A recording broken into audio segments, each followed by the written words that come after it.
వాళ్ళు త్యాగాలు చేశారు. మా త్యాగాలు ఈ రాష్ట్రం కోసం, మీ భవిష్యత్తు కోసం అని చెప్పి నేను మీకు తెలియజేస్తున్నా. అలాంటి సందర్భంలో మేము వస్తే మమ్మల్ని విమర్శించే నైతిక హక్కు నీకు ఎక్కడుందని అడుగుతున్నా. నీ చెల్లెల్ని నువ్వు ఉపయోగించుకున్నావా లేదా అని మిమ్మల్ని అడుగుతున్నా. మీ తల్లిని ఉపయోగించుకున్నావా లేదా అని అడుగుతున్నా. ఇప్పుడు ఎందుకు దూరం అయ్యారో సమాధానం చెప్పమని అడుగుతున్నాను. అంటే ఉపయోగించుకోవడం, వదిలేయడం అలవాటైన వ్యక్తి ఈ జగన్మోహన్ రెడ్డి గారు అని చెప్పి మీకు తెలియజేస్తున్నా. ఈ రోజు ఆయన మాట్లాడింది పులివెందల కల్చర్ అంట, రాయలసీమ కల్చర్ అంట, కడప కల్చర్ అంట, మేము ఎగతాళి చేస్తున్నామంట. ఎవరయ్యా నువ్వు చెప్పడానికి? నేను పుట్టింది ఈ గడ్డ మీదనే పుట్టా.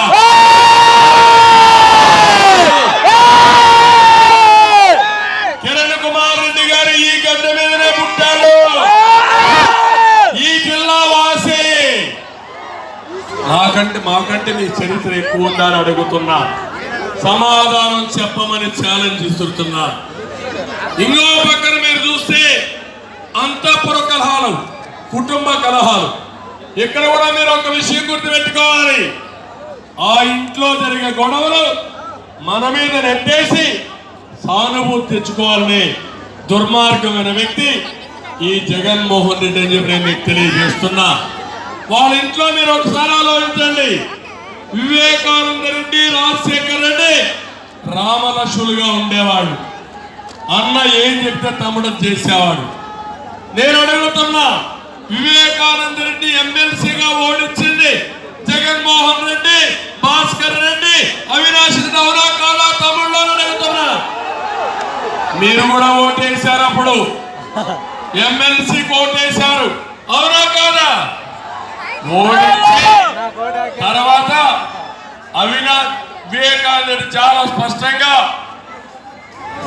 అవినాష్ రెడ్డికి ఎంపీ ఇవ్వకూడదు, అవసరమైతే ఆ సీట్ ని వివేకానంద రెడ్డికి ఇవ్వాలి, లేకపోతే నాకు ఇవ్వలేకపోతే షర్మిలాకి ఇమ్మని చెప్పి గట్టిగా ఫైట్ చేసి భరించలేక, ఓర్చుకోలేక వివేకానంద రెడ్డి పైన దాడి చేసి చంపేశారే. అదే ఆయన కూతురు అడుగుతా ఉంది సమాధానం చెప్పమని. అంటే కుటుంబం అంతా వాడుకున్న తర్వాత ఏ విధంగా ఎలిమినేషన్ చేశారో మీరు ఒక్కసారి ఆలోచించండి. ఇంకొక విషయం ఇది కూడా మీరు గుర్తుపెట్టుకోవాలి. ఎందుకంటే ఒక వ్యక్తి కావాలని అక్కలు, చెల్లెళ్ళు, అన్నలు, తమ్ముళ్ళు, తాతలు, అవ్వలను మాట్లాడుతూ మనల్ని మోసం చేసే దగాకోరు ఈ జగన్మోహన్ రెడ్డి అని చెప్పి మీకు తెలియజేస్తున్నా. నేను అడుగుతున్నా, తల్లి గొప్పనా? కొత్తగా వచ్చిన భార్యతో ఇచ్చేసి తల్లికి పూర్తిగా అన్యాయం చేసింది నువ్వు మమ్మల్ని మాట్లాడుతున్నావు. అంటే ఇక్కడ ఒక విషయం గుర్తుపెట్టుకోండి. అవినాష్ రెడ్డి మేనత్త జగన్మోహన్ రెడ్డి గారి అత్త, ఆయన భార్య తల్లి. అదే మాదిరిగా భారతి గారి మేనత్త అవినాష్ రెడ్డి గారి తల్లి కుండ మార్పిడి. ఈ జిల్లా వాళ్ళకందరికీ తెలుసు, రాష్ట్రం అంతా తెలియాలి. మీ కుండ మార్పిడి చేసుకున్నాక, మీ తండ్రి చనిపోయినాక మీ కుటుంబంలో గొడవలు రాష్ట్ర గొడవలు కాదు. రాష్ట్రం వేరు, మీ కుటుంబం వేరు. ఆ గొడవలు ఉంటే మీరు మీరు తెలుసుకోండి, కానీ మా మీద తోయిద్దని గట్టిగా హెచ్చరిస్తున్నానని చెప్పి కూడా నేను మీకు తెలియజేస్తున్నా.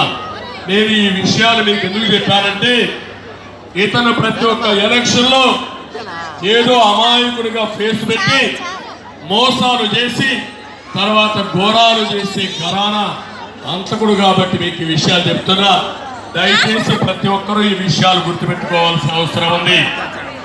ఇక్కడికి వచ్చినప్పుడు నేను ఒకటే ఈ రైల్వే కారిడార్ లో మిమ్మల్ని అందరినీ కోరుతున్నా. ఈరోజు పవన్ కళ్యాణ్ గారు ఇక్కడ ఉన్నారు.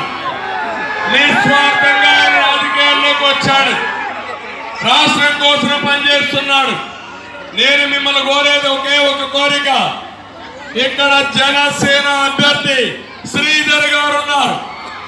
గుర్తు గాజు గ్లాసు అఖండ మెజార్టీతో గెలిపిస్తామని మీరందరూ చెప్పాల్సిన అవసరం ఉంది. ఇక్కడ ఎమ్మెల్యే ఉన్నాడు. ఎమ్మెల్యే సీట్ ఇచ్చిన కాన్స్టిట్యూన్సీ ఇన్ఛార్జ్ గా రూపానంద రెడ్డి గారు ఉన్నారు.